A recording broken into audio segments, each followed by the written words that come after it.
nagbabati ng happy pansari dongo akiko ko. I choose this background kasi magpo-fall na dito in few days, wala na yung mga dahon. Yellow muna, tas magano.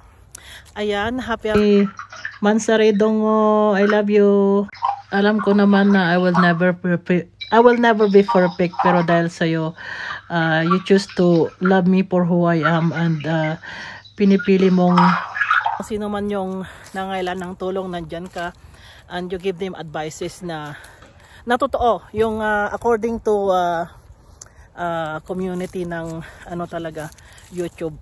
And thank you for choosing to stay, and pinipili mong maging katuwang ko sa buhay, at nandyan para itama ang mali. At I'm really thankful kasi you do believe na